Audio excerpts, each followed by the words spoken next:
सभी प्यारे भक्तों को जय माता दी। दोस्तों, आज मैं आपको हिमाचल प्रदेश के शक्ति पीठों के दर्शन पर ले चलूंगा। साथ ही दर्शन और यात्रा की संपूर्ण जानकारी भी बताऊंगा। जैसे आप यहां तक कैसे पहुंचेंगे, रुकने के लिए होटल या धर्मशाला कहां पर लेना चाहिए, यात्रा और दर्शन का सही तरीका क्या है, यात्रा करने का सही रूट कौन सा रहेगा, पूरी यात्रा में कितना बजट लग सकता है और वो सभी जानकारियां जो इस पावन यात्रा को बहुत आसान बना सकें। दोस्तों, हिमाचल प्रदेश में 5 शक्ति पीठ हैं। माता चामुंडा देवी, माता ब्रजेश्वरी देवी, माता ज्वाला देवी, माता चिंतपूर्णी और माता नैना देवी जी। ये सभी शक्तिपीठ हिमाचल के अलग अलग जिलों में स्थित हैं। अगर आप हिमाचल के सभी शक्तिपीठों के एक साथ दर्शन करना चाहते हैं तो आप 2 से 3 दिन में सभी को कवर कर लेंगे। 4 शक्तिपीठ चामुंडा देवी, ब्रजेश्वरी देवी, ज्वाला देवी और चिंतपूर्णी देवी एक दूसरे से 25 से 30 किलोमीटर दूरी पर हैं। वहीं नैना देवी 150 से 180 किलोमीटर दूरी पर स्थित हैं। इन सभी शक्तिपीठों में दर्शन करने का एक सही तरीका रहता है जिससे आप कम समय में सभी को कवर कर सकें। दोस्तों, आप ये पावन यात्रा नैना देवी से शुरू कर सभी में दर्शन करते हुए चामुंडा देवी में समाप्त कर सकते हैं, या फिर पहले चामुंडा देवी में दर्शन करके अंत में नैना देवी में दर्शन कर सकते हैं। तो चलिए अब बात करते हैं आप यहाँ तक कैसे पहुँचेंगे। अगर आप माता चामुंडा देवी जी से यात्रा शुरू करते हैं तो आप सबसे पहले पठानकोट आ जाइए। पठानकोट तक आपको हर प्रमुख स्टेशन से डायरेक्ट ट्रेन मिल जाती हैं। वहीं अगर आप नैना देवी से ये यात्रा शुरू करते हैं तो चंडीगढ़ आना ज्यादा अच्छा रहता है। दोस्तों, हम लोगों ने ये पावन यात्रा माता चामुंडा देवी जी से शुरू की थी। आप अगर चाहें तो पहले हिमाचल प्रदेश के धर्मशाला शहर में भी घूम सकते हैं। धर्मशाला से चामुंडा देवी मंदिर की दूरी मात्र 16 किलोमीटर रह जाती है। सभी स्थानों से एक दूसरे शक्तिपीठों के लिए बसेस और टैक्सीज मिल जाती हैं। तो चलिए अब हम लोग पठानकोट पहुंच चुके हैं। पठानकोट के महाराणा प्रताप बस स्टैंड से या फिर पठानकोट कैंट रेलवे स्टेशन के बाहर हाईवे से धर्मशाला के लिए डायरेक्ट बसेस मिल जाती हैं। बस में इस 80 किलोमीटर दूरी के लिए 150 रुपए चार्ज करते हैं। आप चाहें तो पहले धर्मशाला जाकर वहां से चामुंडा देवी के लिए बस ले सकते हैं, या फिर रास्ते में ही गग्गल पड़ता है, वहां उतरने के बाद दूसरी बस लेकर चामुंडा देवी पहुंच सकते हैं। वहीं अगर आप टैक्सी से सभी शक्तिपीठों के दर्शन करते हैं तो टैक्सी वाले 2 दिनों में सभी के दर्शन करा देते हैं। इन सभी मंदिरों के लिए टैक्सी वाले 8,000 से 10,000 रुपए चार्ज करते हैं। तो चलिए सबसे पहले हम लोग माता चामुंडा देवी जी के दर्शन करने चलेंगे। दोस्तों, माता रानी का ये पावन दरबार कांगड़ा जिले में पालमपुर रोड पर धर्मशाला से 16 किलोमीटर दूरी पर स्थित है। पहाड़ी रास्तों को पार करते हुए आप मंदिर के प्रवेश द्वार पर आ जाएंगे। दोस्तों, इस अलौकिक और दिव्य शक्ति पीठ को चामुंडा नंदीकेश्वर धाम के रूप में भी जाना जाता है। ये दिव्य मंदिर 51 शक्ति पीठों में से एक है। यहाँ पर माता सती के पैर गिरे थे। दोस्तों, ये पावन धाम बानेर नदी के किनारे स्थित है। इस पवित्र स्थान को बाण गंगा भी कहते हैं, जो धौलाधार पर्वत श्रृंखला के मनमोहक दृश्यों के बीच में स्थित है। तो चलिए अब हम लोग मंदिर में प्रवेश कर माता रानी के अद्भुत रूप के दर्शन कर आशीर्वाद प्राप्त करेंगे। माँ चामुंडा देवी जी माता पार्वती के उग्र रूप को समर्पित हैं। मान्यताओं के अनुसार देवी कौशिकी ने राक्षस चंड और मुंड का वध करने के लिए काली का स्वरूप धारण किया था। इसी कारण से माता को चामुंडा देवी कहते हैं। दोस्तों, यहाँ मंदिर के पीछे एक पवित्र गुफा है। इस गुफा में भगवान शिव नंदीकेश्वर महादेव के रूप में विराजमान हैं। आप यहाँ पर पूजन और जल अभिषेक भी कर सकते हैं। इसके अलावा मंदिर परिसर में और भी देवी देवता स्थापित हैं। साथ ही साथ मंदिर परिसर को बहुत ही भव्य बनाया गया है। वीडियो में आप यहाँ के भव्य नज़ारे देख सकते हैं। दोस्तों, अगर आपको वीडियो की जानकारी हेल्पफुल लग रही हो तो वीडियो को लाइक और चैनल को सब्सक्राइब जरूर करें। आपके एक लाइक से हमें बहुत ही मोटिवेशन मिलता है, तो वीडियो को लाइक जरूर करें। तो चलिए माता चामुंडा देवी में दर्शन करने के पश्चात अब हम लोग कांगड़ा देवी के लिए चलेंगे। चामुंडा देवी से कांगड़ा देवी मंदिर के लिए डायरेक्ट बसेस मिल जाती हैं। बस में इस 22 किलोमीटर दूरी के लिए 35 से 40 रुपए का चार्ज करते हैं। तो चलिए शानदार रास्तों को पार करते हुए अब हम लोग कांगड़ा शहर पहुंच चुके हैं। यहीं पर टैक्सी स्टैंड बना हुआ है और टैक्सी स्टैंड के सामने से ही मंदिर के लिए रास्ता जाता है।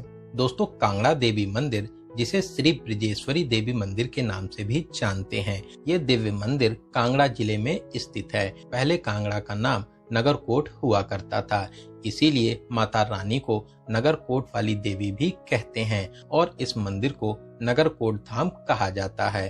तो चलिए अब हम लोग मार्केट को पार करते हुए फूल माला और प्रसाद लेने के बाद मंदिर में प्रवेश कर लाइन में लगकर माता रानी के अद्भुत रूप के दर्शन कर खुद को धन्य करेंगे। दोस्तों, बहुत ही अलौकिक और दिव्य मंदिर है। यहाँ पर दर्शन करके आपके जीवन में बहुत से बदलाव देखने को मिलेंगे। तो आप अपनी हाजिरी लगाते हुए कमेंट बॉक्स में जय माता दी जरूर लिखें। दोस्तों, ये अलौकिक धाम 51 शक्तिपीठों में से एक है।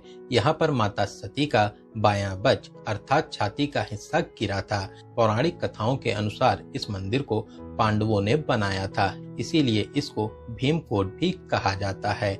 ये मंदिर प्राचीन काल से ही धन और संपत्ति के लिए प्रसिद्ध था, इसीलिए विदेशी आक्रमणकारियों की गंदी नजर इस पर हमेशा बनी रही। उन्होंने इस मंदिर को कई बार लूटा और नुकसान भी पहुंचाया था। बाद में 1905 में आए भयंकर भूकंप में इस मंदिर को बहुत नुकसान पहुंचाया था, जिससे ये मंदिर ध्वस्त हो गया था। फिर उसके बाद में सरकार के द्वारा इसका पुनर्निर्माण कराया गया। दोस्तों, ये मंदिर विशाल परिसर में बना हुआ है। साथ ही साथ परिसर के अंदर माता तारा देवी और लाल भैरव जी के दर्शन करने के विशेष फल भी मिलते हैं। इसके अलावा मंदिर परिसर में और भी देवी देवता विराजमान हैं। आप सभी के दर्शन कर आशीर्वाद प्राप्त कर सकते हैं। इसके अलावा मंदिर में ही अग्नि कुंड भी है, जहां पर हवन और पूजन कराना अति उत्तम माना जाता है। बहुत से भक्त यहाँ पर माता रानी के भजन और प्रेम में झूमकर खुशियां भी मनाते हैं। तो आप भी माता रानी का प्रेम से जयकारा जरूर लगाएं। तो चलिए श्री ब्रजेश्वरी देवी जी के दर्शन करने के बाद अब हम लोग माता ज्वाला देवी जी के दर्शन करने चलेंगे। दोस्तों, आप टैक्सी स्टैंड पर आ जाइए। ऐसे तो यहाँ से भी आपको ज्वाला देवी के लिए बसेस मिल जाती हैं। इसके अलावा ऑटो में 10 रुपए देकर आप बस स्टैंड पर भी आ सकते हैं। यहाँ से आपको हर 10 से 15 मिनट में ज्वाला देवी के लिए बसेस मिल जाती हैं। बस में इस 35 किलोमीटर दूरी के लिए 50 रुपए का चार्ज करते हैं। ज्वाला देवी तक जाने के रास्ते बहुत ही शानदार हैं। साथ ही साथ यहाँ पर बहुत ही प्यारा हाईवे भी बना हुआ है। आपको हाईवे से कुछ किलोमीटर अंदर आना होता है। यहीं पर बस स्टैंड और टैक्सी स्टैंड बने हुए हैं। साथ ही साथ रुकने के लिए बहुत से होटल्स हैं। इसके अलावा पार्किंग एरिया भी मिल जाती है। दोस्तों, बस स्टैंड के सामने ही मंदिर का प्रवेश द्वार है। तो चलिए माता रानी का जयकारा लगाते हुए मार्केट को पार करके फूल माला और प्रसाद लेने के बाद लाइन में लग जाएंगे। दोस्तों, यहाँ पर भीड़ थोड़ी सी ज्यादा देखने को मिलती है, तो आपको लाइन में 1 से 2 घंटे भी लग सकते हैं। तो चलिए लाइन में आगे बढ़ते हुए मंदिर में प्रवेश करेंगे। दोस्तों, यहाँ पर मंदिर के अंदर कोई भी मूर्ति नहीं है, बल्कि यहाँ पर ज्योति का दर्शन और पूजन किया जाता है। मंदिर में माँ दुर्गा के रूप में 9 ज्वालाएं प्रकट हैं, जो महाकाली, महालक्ष्मी, अन्नपूर्णा जी, चंडी देवी जी, हिंगलाज माता, विंध्यवासिनी, सरस्वती, अंबिका और अंजना देवी के रूप में पूजन होता है। ये अलौकिक पावन धाम कांगड़ा जिले में स्थित है। साथ ही ये 51 शक्ति पीठों में से एक है। यहाँ पर माता सती की महाजीव गिरी थी और माता रानी ज्योति के रूप में प्रकट हुई थी। यहाँ पर बिना तेल और बाती के ज्योति जल रही है। आप यहाँ पर माता रानी के अखंड दिव्य ज्योत के दर्शन कर अपने जीवन को सफल बना सकते हैं। दोस्तों, मान्यताओं के अनुसार एक चरवाहे ने आमूक पर्वत पर ज्योति जलते देखी थी और फिर इसके बारे में राजा भूमिचंदन को बताया गया। तब राजा ने यहाँ पर माता रानी का भव्य मंदिर बनवाया था। कहते हैं एक बार अकबर ने इस अलौकिक ज्योत को बुझाने के लिए नहर का पानी मोड़ दिया था, लेकिन पानी में भी ये दिव्य ज्योत नहीं बुझी।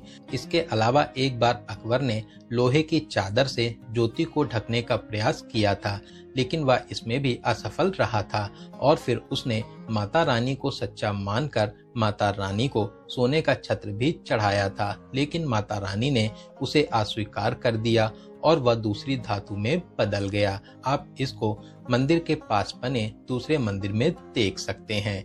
दोस्तों, मंदिर परिसर में पवित्र जल कुंड गोरखनाथ टिब्बी के साथ साथ बहुत से मंदिर भी स्थित हैं। आप उन सभी में भी दर्शन कर आशीर्वाद प्राप्त कर सकते हैं। इसके अलावा ऊंची पहाड़ी पर तारा देवी मंदिर भी बना हुआ है, आप वहां पर भी जाकर दर्शन आदि कर सकते हैं। तो चलिए यहाँ पर माता रानी के दर्शन और कुछ देर परिसर में बैठने के बाद में अब हम लोग माता चिंतपूर्णी के लिए चलेंगे। दोस्तों, अगर आपको ज्वाला देवी में दर्शन करने में शाम हो जाती है तो आप ज्वाला जी में होटल लेकर एक नाइट का स्टे करने के बाद अगले दिन चिंतपूर्णी के लिए जा सकते हैं। इसके अलावा आप चाहें तो शाम वाली बस से 35 किलोमीटर दूरी को पूरा करके माता चिंतपूर्णी आकर यहाँ पर भी रुक सकते हैं। फिर माता चिंतपूर्णी में दर्शन करने के बाद नैना देवी भी चलेंगे। दोस्तों, आप यहाँ पर एक दिन में बहुत ही आराम से 2 या 3 शक्ति पीठों में दर्शन प्राप्त कर सकते हैं। इसके अलावा बहुत से भक्त शक्ति पीठों में दर्शन करने के साथ साथ 9 देवियों के भी दर्शन करते हैं, जो वैष्णो देवी जम्मू में है, फिर नैना देवी, चिंतपूर्णी, ज्वाला देवी, चामुंडा देवी, कांगड़ा देवी, बंगलामुखी, शीतला माता और मनसा देवी जी में दर्शन करके इस पावन यात्रा को पूरा करते हैं। दोस्तों, ये वीडियो काफी बड़ा हो चुका है। आने वाले दिनों में माता चिंतपूर्णी और माता नैना देवी के साथ साथ अन्य देवियों के दर्शन और यात्रा के वीडियोस भी मिलेंगे। इसके अलावा माता वैष्णो देवी यात्रा का कंप्लीट इंफॉर्मेशन वाला वीडियो आपको इसी चैनल पर मिल जाएगा। आप उसको भी देखकर अपनी पावन यात्रा का प्लान बना सकते हैं। इन सभी मंदिरों में दर्शन की टाइमिंग की बात करें तो सुबह 6 बजे से रात 9 बजे तक आप दर्शन प्राप्त कर लेंगे। इसके अलावा बीच में लगभग 1 घंटे के लिए भोग, श्रृंगार और आरती के समय दर्शन को रोक दिया जाता है। यहाँ पर आने के लिए सबसे अच्छे समय की बात करें तो आप अक्टूबर से अप्रैल के बीच में यहाँ पर कभी भी दर्शन करने आ सकते हैं। मई और जून में बहुत ज्यादा भीड़ होती है। इसके अलावा नवरात्रि के समय रिकॉर्ड भीड़ देखने को मिलती है। वहीं जुलाई, अगस्त और सितंबर में बारिश का समय रहता है, तो आप उस टाइम को अवॉइड भी कर सकते हैं। तो चलिए अब हम लोग बात करते हैं बजट की। दोस्तों, अगर आप एक साथ 5 शक्ति पीठों में दर्शन करते हैं, साथ ही साथ 2 से 3 लोग हैं, तो 12,000 से 15,000 के बजट में बहुत ही आराम से इस पावन यात्रा को पूरा कर लेंगे। तो दोस्तों, यात्रा से जुड़े आपके कोई भी सवाल या सुझाव हो तो कमेंट बॉक्स में बता सकते हैं। इसके अलावा आपको वीडियो की जानकारी कैसी लगी और आप इस वीडियो को कहां से देख रहे हैं, कमेंट बॉक्स में जरूर बताइएगा। अगर आप चैनल पर नए हैं तो चैनल को सब्सक्राइब जरूर करें, साथ ही साथ बेल आइकन प्रेस करने के बाद में ऑल नोटिफिकेशन को जरूर क्लिक करें। तो चलिए दोस्तों, अब मिलते हैं किसी ऐसे ही इंफॉर्मेटिव वीडियोस में। तब तक आप अपना और अपने परिवार का बहुत ज्यादा ख्याल रखें। आपकी यात्रा सफल, सुगम और मंगलमय हो। जय हिंद, जय भारत, जय माता दी।